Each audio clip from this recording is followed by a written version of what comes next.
for those of you who don't know Broadpath, we are a strategic communications firm that works solely with brands and new innovative ways of doing things. So it's really technology and innovation. As I mentioned, we have the pleasure of working with Janelle and her team and do some content development ourselves for some of our clients. And this is our theory. Great content first that's compelling, relevant, that's going to move the buyer through their buyer's journey and into conversion. And that content feeds all parts of the marketing mix, including media relations, which is what I'm going to be talking about today. The other cool thing about that is media relations creates its own high credibility earned media coverage, and that earned content gets circulated back into all of those parts and pieces as well as down to the website and into the sales and nurture process as well. So that's how we kind of think about where media relations fits into the bigger scheme of things. And it drives its own little engine of content, high credibility third-party content into the marketing mix. So crisis is interesting. You often hear this saying that when written in Chinese, the word crisis is composed of two characters. One is danger and the other is opportunity. This is a lie. It is not true. You can go online and learn about the fact that that's not actually accurate. I'll leave it to Chinese language experts to explain that to you. But it's enticing for a reason, because there is this sense as a marketer and in communications that there's the crisis response that might be going on, but there's also this opportunity to contribute in a positive way to what you want to be doing and the conversation that's going on in the category. The nice thing about communicating in a crisis, and we won't belabor a lot of this, is there is great thought and practice behind how to manage communications during a crisis period. And I will say I've done a lot of crisis work, and it is tried and true. First, centralizing and developing a response team. You should have a captain of your communications response if you're working in a crisis environment. There should be one center of truth, one place the story is being developed and pushed out from. It's also really important that you segment your stakeholder groups. The conversations you're having with employees versus customers versus shareholders versus the community are going to be different, but they must be in concert. We may be talking to employees multiple times a day where we're only speaking with shareholders once a week. And speaking of frequency, one of the rules that I've learned and appreciate best about crisis communications is being regular and predictable about your communications. We would have press conferences related to an oil spill, and we would say the next press conference we will be giving you new information at 3 p.m. Eastern time today. It helps provide comfort to the people who are listening and want to know and following how progress is happening during a story. And my other great rule, I think, from a crisis standpoint in my observations and certainly in the practice of crisis is speak of what you know. If you're not sure, if you're not clear, don't guess. Say, this is what we know at this time. One of the things that we fall back on a lot in crisis communications is how things should be working, the normal process, the way viruses generally work, the way crisis response normally goes. And those are important pieces of information that you can provide when you are really lacking information and don't know where things might be going in the process of a crisis unfolding. So there's very good crisis communications. We're going to talk a little more about the opportunities and how to communicate during a crisis in a way that might help support your brand and drive your business ahead. So this is a very blunt but perceptive and popular quote from Rahm Emanuel. He's a guy from Chicago, so he thinks like this, I guess. But you never want a serious crisis to go to waste. This has now become a very famous quote. And you never really hear the second part of that quote, but what he's saying was that it's really important that you take the opportunity to do things that you may not have been able to do before. So we'll take a little bit of this guidance with a grain of salt and talk about earned media during COVID-19 specifically. So here are some of the things that we've seen. One, newsworthy is newsworthy. It is fitting inside the COVID bubble, but if it is just generic and it is not well defined or well differentiated, a story is still going to fall flat. So go back to the fundamentals of what makes something newsworthy. Some of my favorite in here, certainly for the PAC team, is obviously gee whiz technology, new things, new approaches.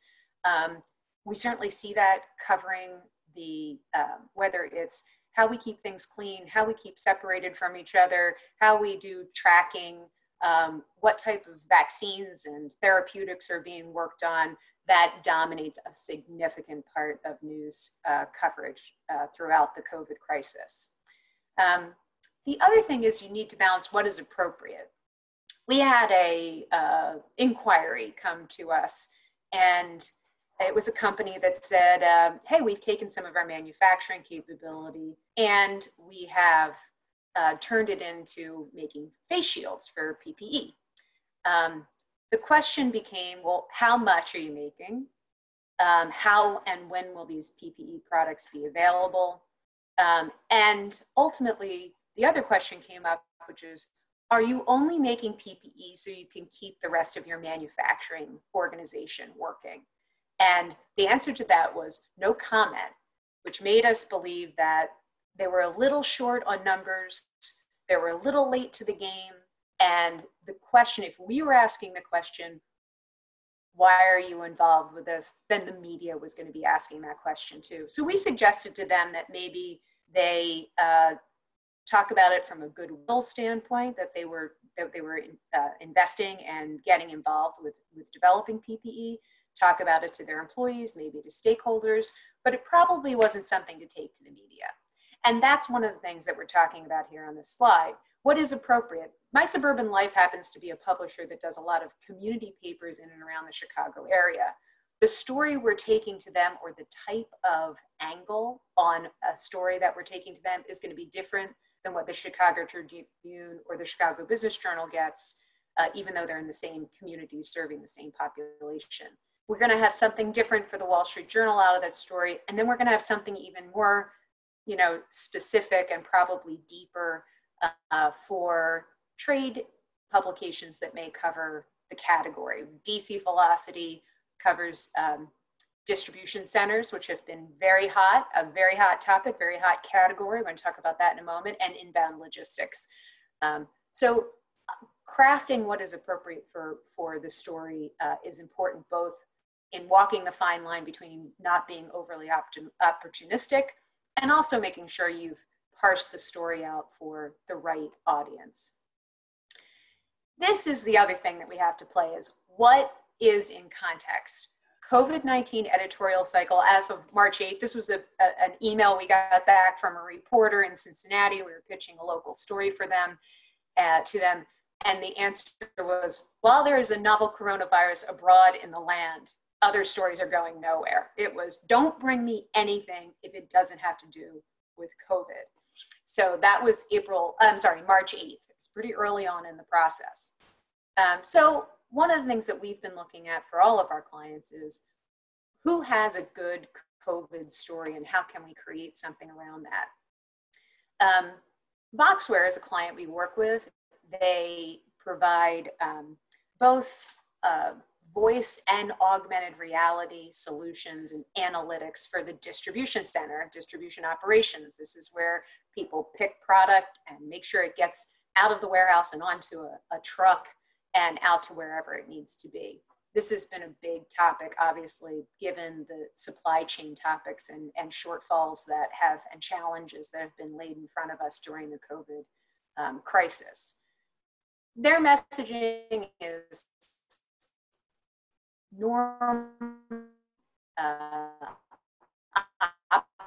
optimizing operations, increasing profitability, and exceeding expectations. 2 years has done a great thing in investing in a survey that asks consumers what their expectations are for the holiday, as far as delivery, timeliness, accuracy, returns, and how all of that gets handled.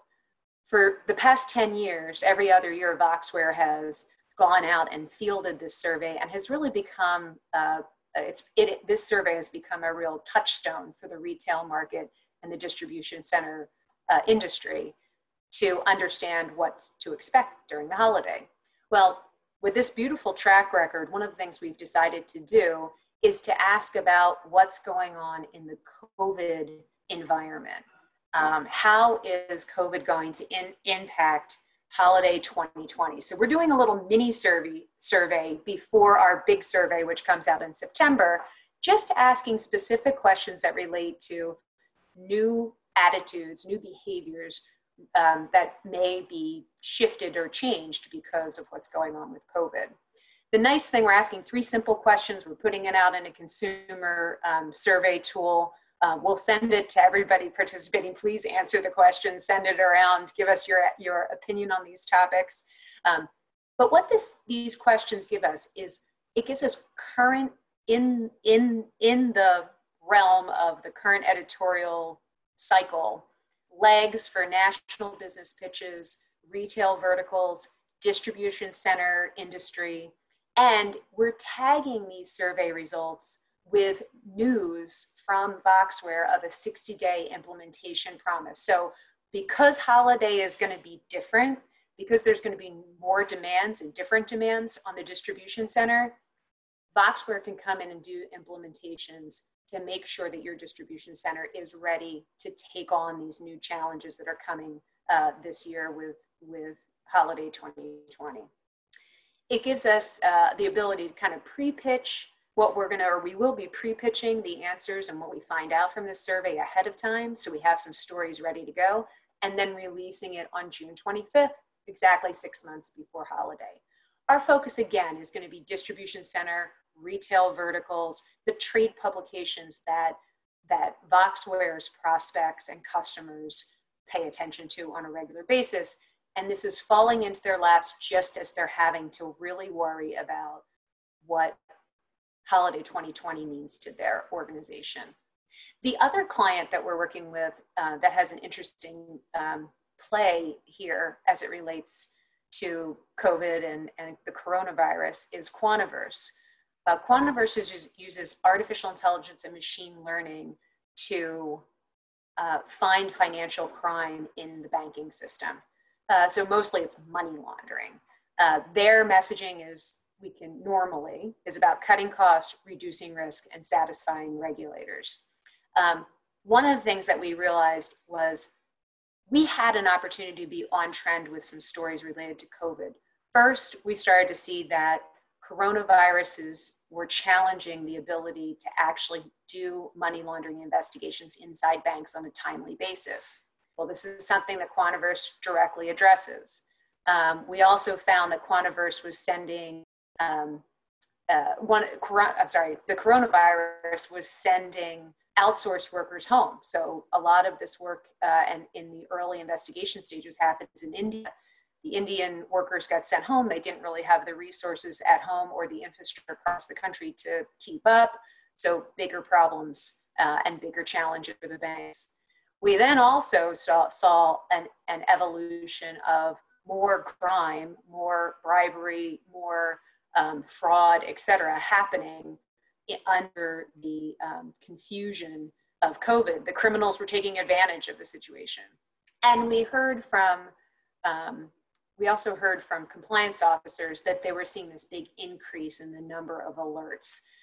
So first of all, their people were scarce and their problem got worse. So we worked with Quantiverse, who decided that they were going to develop a new adaptation of one of their existing products to help address the scarcity during COVID-19. We got a lot of media coverage around that, and we connected it to analysts and other associations that we've already been connecting the Quantiverse story with for webinars, et cetera.